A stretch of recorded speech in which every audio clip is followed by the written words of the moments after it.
Assalamualaikum warahmatullahi wabarakatuh. Eh, Perkenalkan, saya Muhammad Rizal Rahman Maulana dari kelompok 5 ingin menjelaskan tentang aspek politik dan kelembagaan dalam Islam. Sebelumnya, izinkan saya perkenalkan anggota kelompok 5. Yang pertama ada Auziah Hafilah, kemudian ada Muhammad Rizky Falah, dan yang terakhir ada Najwa Aura. Materi yang pertama akan dibawakan oleh saudari Auziah Hafilah. Kepadanya kami persilahkan. Politik dalam Islam. Islam menyebut politik dengan istilah siasah. Jika yang masuk politik Islam adalah siasah, mengatur segenap urusan umat, maka Islam sangat menekankan pentingnya siasah. Bahkan Islam sangat mencela orang-orang yang tidak mau tahu terhadap urusan umat. Tetapi jika siasah diartikan sebagai orientasi kekuasaan, maka sesungguhnya Islam memandang kekuasaan hanya sebagai masa penyempurnaan pengabdian kepada Allah.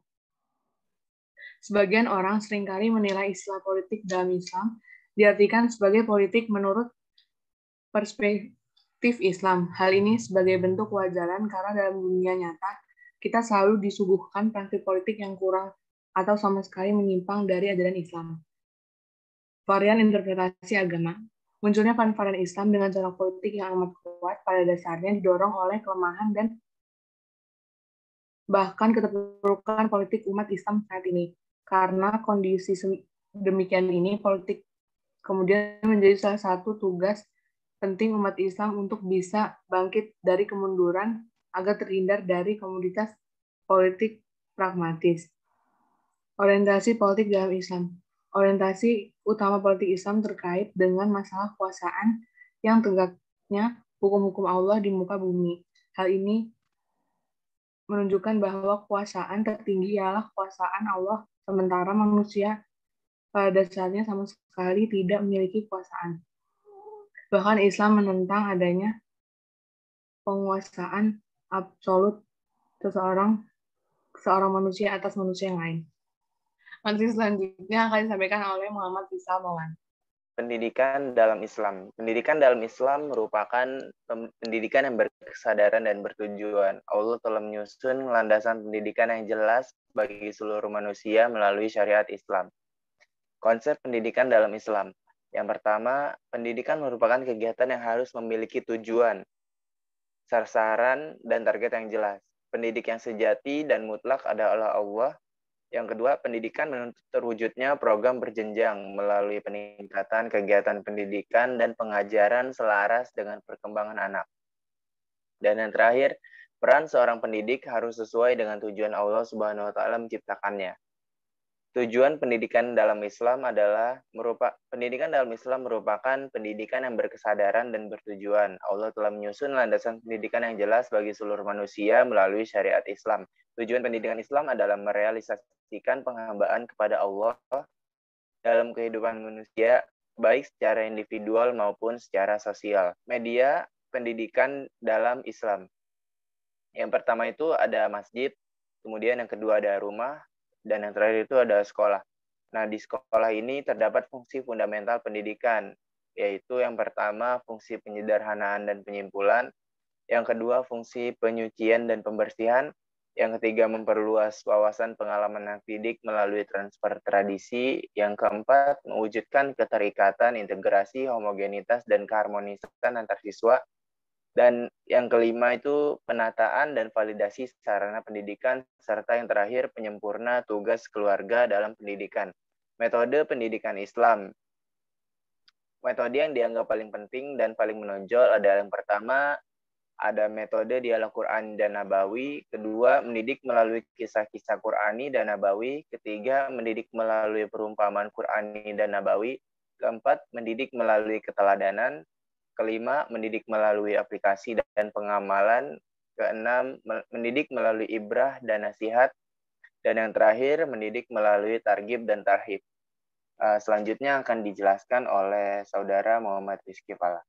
Selanjutnya ada dakwah.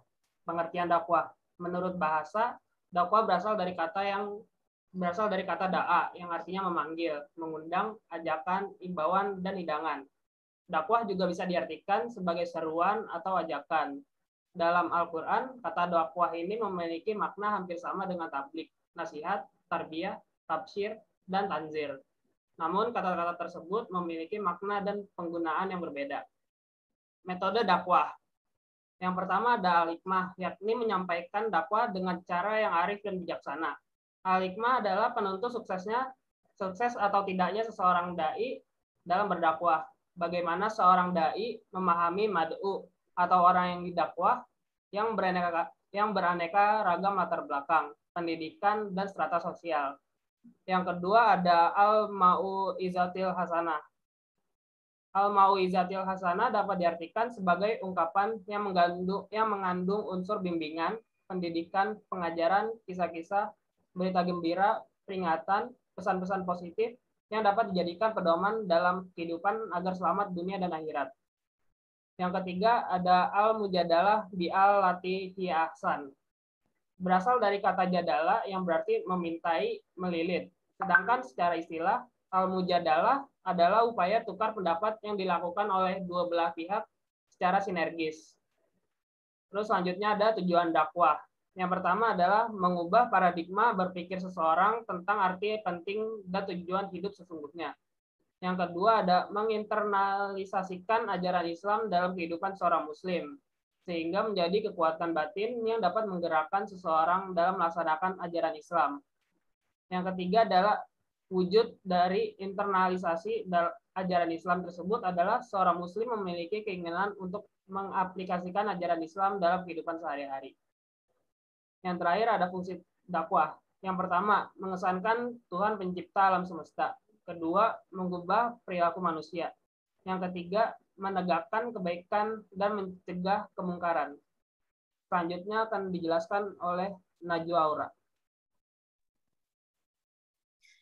Negara sebagai entitas eksekutif yang menjalankan sekumpulan pemahaman, standarisasi, dan keyakinan yang diterima oleh umat, jelas membutuhkan lembaga peradilan. Selain lembaga ini merupakan satu-satunya lembaga yang bertugas menyampaikan keputusan hukum yang bersifat mengikat, keberadaan lembaga ini juga menjaga keberlangsungan penerapan pemahaman, standarisasi, dan keyakinan di tengah-tengah umat. Karena itu, keberadaan lembaga ini hukumnya wajib. Para fuqaha menyatakan bahwa adanya peradilan ini hukumnya fardu kifayah. Islam telah mensyariatkan adanya 3 kategori peradilan, yaitu ada qadha khusumat, qadha hisbah, dan qadha mazolim. Qadha khusumat atau peradilan sengketa yang mengadili sengketa di tengah masyarakat.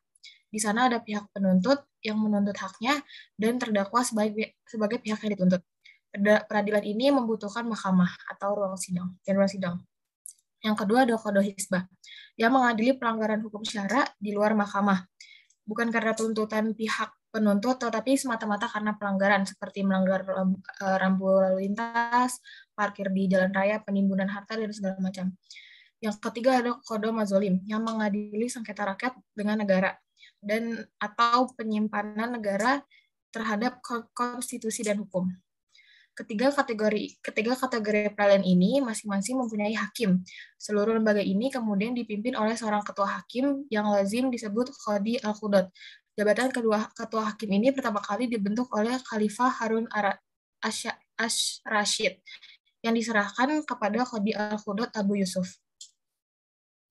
Syarat dan kriteria qadhi. Yang itu ada muslim, balik, berakal, merdeka, mampu, dan adil.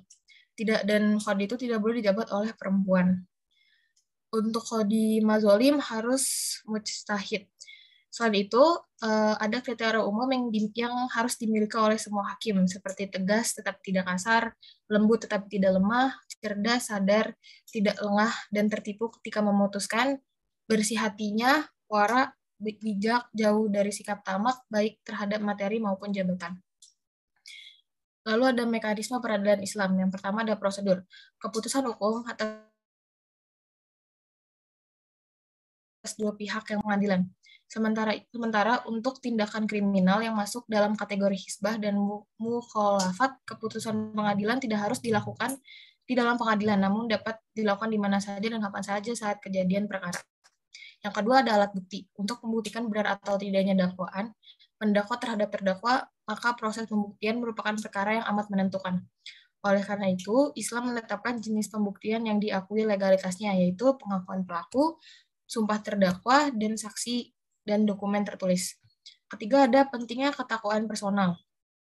Memang Islam menjadikan bukti yang zahir yang menjadi dasar dalam pengadilan sehingga peluang terjadinya rekayasa oleh pihak yang berperkara dalam menghadirkan bukti-bukti di pengadilan dapat saja terjadi. Hal ini memang tidak ditampik oleh Islam. Meski demikian, patut dicatat bahwa syara sangat mengecam tindakan tersebut dan pelakunya diancam dengan azab neraka. Terima kasih. Assalamualaikum warahmatullahi wabarakatuh. Sekian dari kelompok 5. Kurang lebihnya mohon maaf. Wabillahi taufiq wal hidayah. Wassalamualaikum warahmatullahi wabarakatuh.